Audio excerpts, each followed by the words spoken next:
Welcome back to the Marvel Movie Minute, a daily podcast which we disassemble a film from the Marvel Cinematic Universe into 1-minute segments and then examine its obsessive and occasionally hilarious detail. I'm Kyle Olson from the Swashbuckling Ladies Debate Society podcast. Hey, and I'm Rob Cabasco. And Kyle. Yes, sir. You know, on the show, we give credit to so many different wonderful inventions, all from all over the world, all these great history of the things that we see in the movies and the inspiration for these things. I don't think sometimes we give enough credit to the Brits. Oh, okay. For all of you across the pond listening to us. Well, God save the Queen. What can we talk about? Oh, the first thing I'm doing when I go to London someday, I'm going to go sit down and get a traditional English breakfast. Oh, interesting. With my blood pudding and my bangers and beans. Anyway. I'll tell you what, I'll sleep in, and then you come get me when we do fish and chips for lunch. And then we'll do fish and chips. Oh, I'll be full. I'm going to be honest. I'll be full. And then we'll take you. I'll watch you eat fish and chips. Yeah, that's the plan. Okay, so here's the deal. I didn't know this. The British technical experts created the world's first flashbang or stun grenade for the Special Air Services Counter-Terrorist Wing. I did not realize this, but obviously these are different. If anybody's played Call of Duty, you know, familiar with these. You've watched numerous military movies and then the like. Unlike a fragmentation grenade, stun grenades are constructed with a casing made to remain intact during the heating phase of its explosive charge and to obviously avoid fragmentation injuries. So the cutouts on a stun grenade are allowed for the light and sound from the explosion that actually happens to get through, obviously stunning the people that you're trying to disorient. The filler consists of a pyrotechnic metal oxidant mix of magnesium or aluminum and an oxidizer such as potassium perchlorate or potassium nitrate, which creates the flash and the bang. Here's the thing I didn't know. Although these come in different sizes, they're still like soda cans. And they haven't changed because the space that's needed for the chemical reaction to happen and for the sound and for the light to work out, you can only make these so small. I bring this up because there's something that happens in this minute that is still technically impossible for us to make. So, okay. And that's just the beginning of the stunning insights you're going to hear in minute 103 of Iron Man 2 from 2010, director is Jon Favreau. And so we pick up where we left off, which is the middle of Black Widow's first amazing fight scene. So we've already had her, take out a guy with the taser discs. Right. And then another guy came out. So she vaulted over a rolling cart and got him with a missile dropkick. Yeah, basically, both feet right in the chest. Boom, down he goes. And that's where we sort of land. So the next guy shows up, and so she runs at him. And once again, like I was talking about, you don't know where she's going to go. So what does she do? She drops down, slides under, and hits him right in the jam bags. I mean, blam! Let me tell you this. I mean, all this guy has in his hand is a walkie-talkie, people. Yeah, right. And so clearly he was from the director's cut of E.T. Ooh, that's a deep cut. That is really a deep cut. You might have to Google that if you're not familiar with what we're talking about. That's right. Well, there was no CGI trickery here. Nothing was replaced. This guy's just, let me tell you something. You got to slow this down and look at this guy's reaction. Yeah. I don't know if we know who this stuntman is.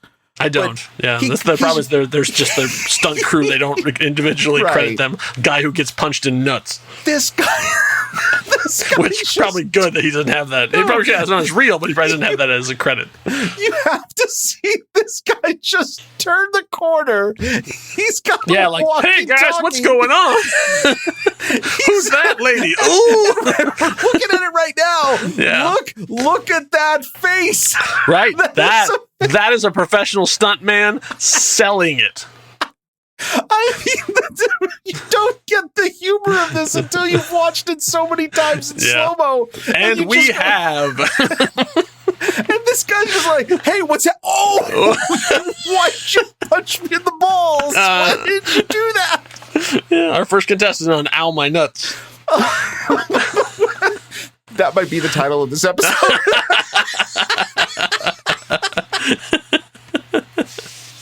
Oh man! And then she does. Here's the best part. Yep. Slides into the stance. Yes, the hero pose. Yes, and so even they talk about that in the commentary. Jon Favreau says that they worked on that extensively to try and get her in the exact right sort of like spider crouch, thing, like to basically get her in like the superhero pose. And that image like went right into MCU history because like I think it's even in the title. Like when they do the the Marvel Studios thing that comes up, I think it's in there. Oh yeah, I guess they change it around every once in a while, but like I know I've seen it in one of those things. But yeah, it's an iconic image, especially from this movie. Whenever they do like the synopses of all the movies, you're going to see that shot.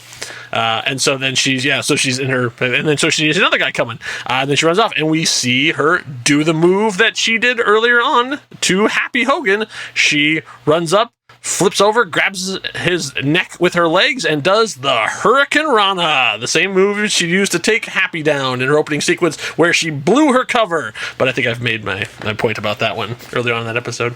Well, okay, and it's flawlessly executed. Yeah. Once again, we got to give a shout out to the amazing Heidi Moneymaker. Yes. No, incredibly well done. Can we also just say one last comment about Ballshot Guy? Yes.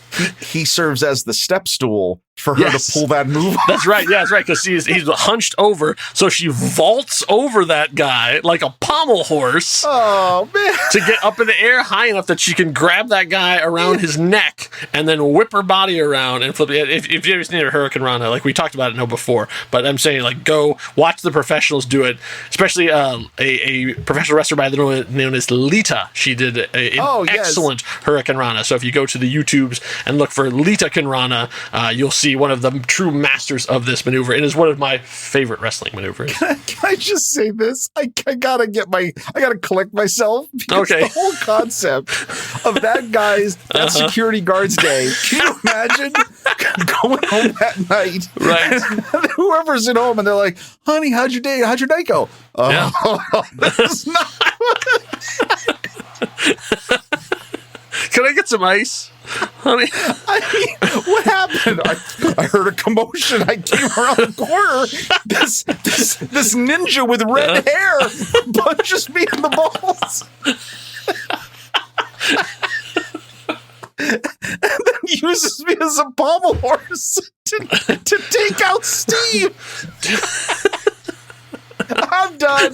Oh my God. Those are the kind of things I love. Like, this is why we do the show for that. And also I'd like to point out that she's like, these guys obviously are working for a sleazy guy, but not necessarily a super villain. Obviously he's doing bad things, but like these guys are not necessarily bad. I mean, it's not like, I don't know, the lobby scene of the Matrix where you're like, hey, wait, aren't these guys just like security for the building? Like, why are you murdering them? Come on. Yeah. But so she is not killing these guys. She's just taking them out, and moving on. Non-lethal, exactly. And that's what makes it cool.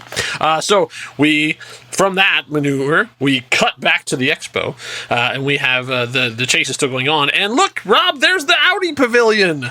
See that we actually see, like they actually have a full their product placement. Cha-ching. So then we see, so then we got a shot, a close-up of one of the drones. Now, I originally thought this was a Marine, but I don't think it is. Because, a drone walks out and then raises a wrist gauntlet and starts firing. Right. Well, I actually think... Which drone is... what kind of drone is this? So my understanding on the scene is that as we pan, we see Tony, Iron Man basically fly by the Audi pavilion. Yep. And then we see we see Rhodey because again, we see Rhodey, and then we see a couple of the Air Force drones, and one of them just misjudges and crashes into one of the digital LED boards. Yep. And we see like sparks and glass go raining down on the crowd. And then down on the ground is another drone. Well, see, I think it is that drone. Oh, you think it's that drone? I think he's crashed, but he hasn't gotten destroyed from crashing into the LED board, which would make sense. Okay. That makes sense because I would hope. He looks like an Air Force. Well, it is, and it is Air Force. The way you can tell is you can tell by the markings on the head, and you can also tell by, we've talked about that stealth plating that's on the chest. Right, and he's like that, either that white or that really light gray. Right. And the one thing we haven't seen this in the Air Force drones is that on those gauntlets they have on their forearms, yes, we've seen now those missiles that come out, but they also have front-mounted machine guns that are right like on the top of their palm. Like, so that's what he's firing. So he immediately gets up, fires, and then really beautiful effect shot of him firing up his thrusters and then taking off. I mean, it's gorgeous. With the smoke plumes behind him and everything. Yes. Yeah, it's cool. Really nicely done. We got a quick shot of Ivan, firstly typing and redeploying his units, and and then we got to, and I guess they went first to the halls of Montezuma, and then they went to the shores of Tripoli because now they're back, and oh look, the Marines are finally joining the fight. No, I guarantee you, and I will speak this because we are not veterans, but I guarantee you that anyone who's a veteran who watched this movie had to snicker at, oh yeah, what were the Marines doing this whole time? And if you're always last to the party, we talked about this, Air Force veterans, I am sure there's an inside joke in this, oh yeah, well here come the Marines now, which again, great respect, right? Oh, but I kind of love that. Oh yeah, they've been sitting on the stage the whole time this has been going on. Yeah, and we see something that we did not know. They were honoring their code. Oh geez. Well, here's something we didn't know, and I will tell you that if you look up the information about them, what they have, it's not noted that they have flight. And we clearly see they power up and they're flight. They're airborne. Right, they take off, and I was like, the Marines can fly. Right. Oh, okay. It's a surprise to me. They were Harrier. Remember, the Marines had Harrier. Then they have a group of Harrier jets and a few other things. So Osprey. Yeah, exactly. Yeah, I know my GI Joe. They take off, and then we go immediately to behind that screen, because obviously they're still on the stage. They take off, probably break more glass, and then I was like, so we have the rest of the group. So we have Pepper, the technician, and Hammer, and we see Hammer. His glasses are broken. Now I assume this happened when Black Widow slammed his face into the table to find out where Ivan was, but they didn't really ever show that. So do you think that's what we're supposed to imply, or do you think there was a deleted scene of Pepper punching him in the face? No, we're to imply that they were broken with Black Widow. Okay. Do you think he needs glasses? No, I don't either. even more absurd. I think they're an affectation because he thinks that they make him look smart. Well, and in this situation, it makes him look badass. Look, I got into a fight where somebody broke my glasses, but I don't care. I think that's why he's wearing them, and they're so perfectly broken. If you try to break a pair of glasses 1,000 times, it may break like this once, because it's a perfect hole in the middle of one of the lenses, and the perfect spider web breaks. It's totally funny. Yeah. So the technician and Pepper are actually trying to solve the problem where Justin is, just snarking off to the side. The technician says, each set of drones communicating in its own unique language. And Pepper says, well, choose one and focus on that. And Justin says, have you tried Russian? Why don't you try Russian? With no glasses. With no glasses. That's right. And when he says that. So I guess from one shot to the next, he pulled them off. But the thing I find hilarious about this is, for those of us who are computer people and nerds, he's talking about a computer language. That's the idea. It's not that, this one's speaking French, this one's speaking German. No, the idea is that they, Ivan has basically encrypted it so that each one, has its own sort of specific programming language. And so that's why Justin's comment is sort of wow, you just don't understand anything about technology, do you? This continues these great moments of Justin Hammer. Yeah. Revealing that he really doesn't know a lot of what he says he does, or he just talks about things and what he hears, and that's it. He makes a lot of assumptions. And honestly, I think this may be reading too much into this. I think that's the reason why he's got the glasses on at the beginning of the scene and they're off at this part, because he's revealing that I don't know. Have you tried Russian? He's saying it both sarcastically and honestly because he heard language. Yeah. And the glasses are off because the charade is off. He's just I don't know. I'm helping. I don't know what to tell you. Yeah, exactly. So we cut back to Hammer Industries, and Happy is still fighting with Toy Reed. The two of them are still duking it out. And then we hear over the thing. So now people are aware. So now alarms been going off. There's things. So over the announcement, we hear, attention, we have an intrusion on Grid W. And so the security guard then says, we got it, we're on our way. And so we see then Black Widow is right off around the corner, listening to these guys too.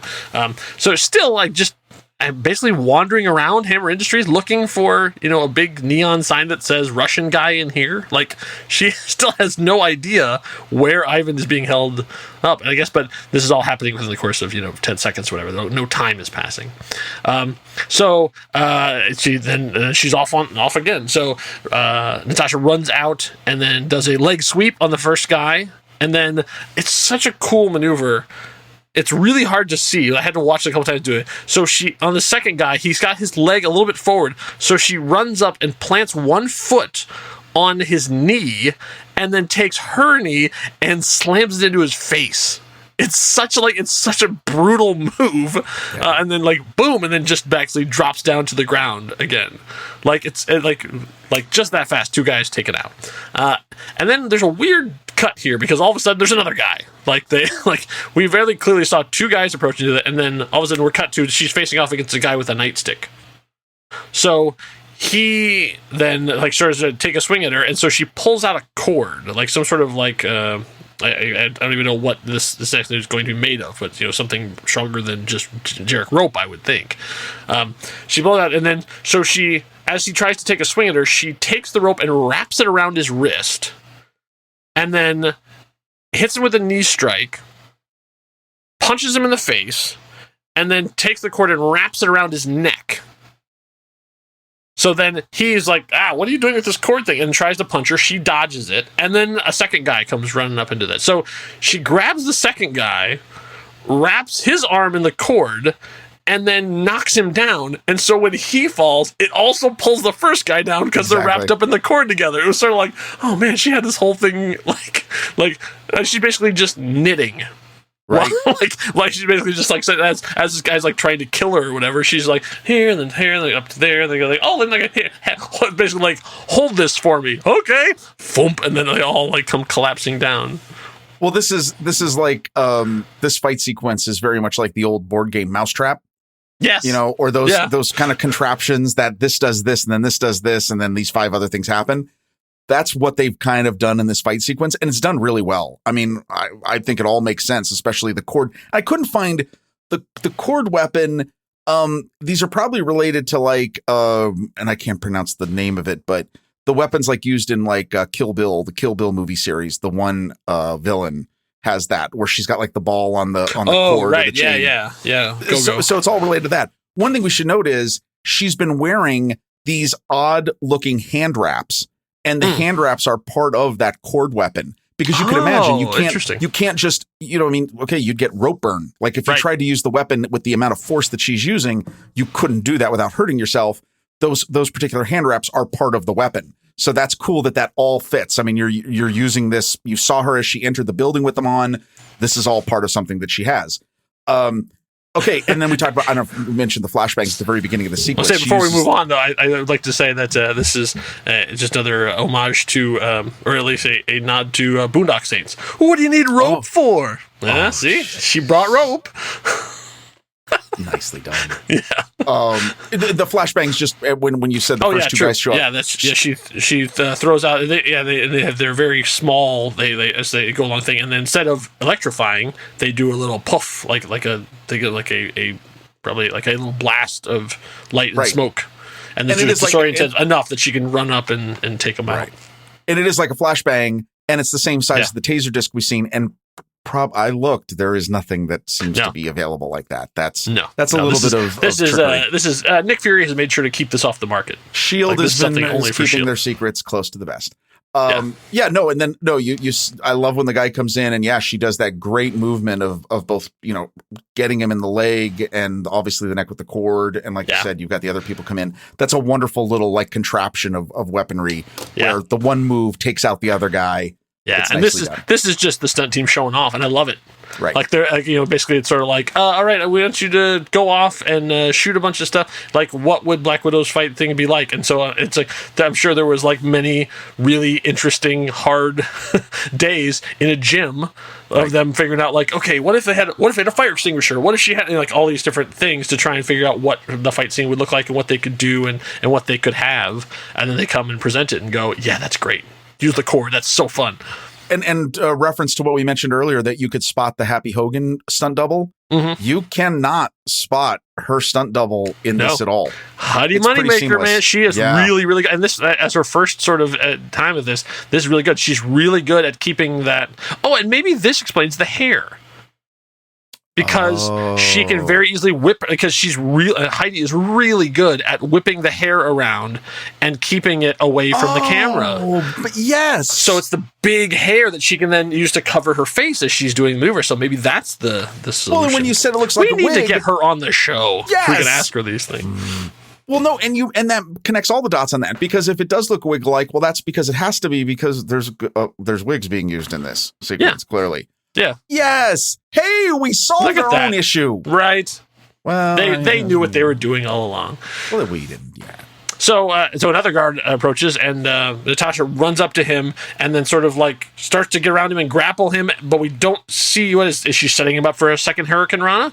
We don't know. We won't find out until minute 104, because that is where the minute ends, in the middle of this maneuver that she's doing. So we won't find out what that is until next time. So make sure you stay subscribed. Indeed.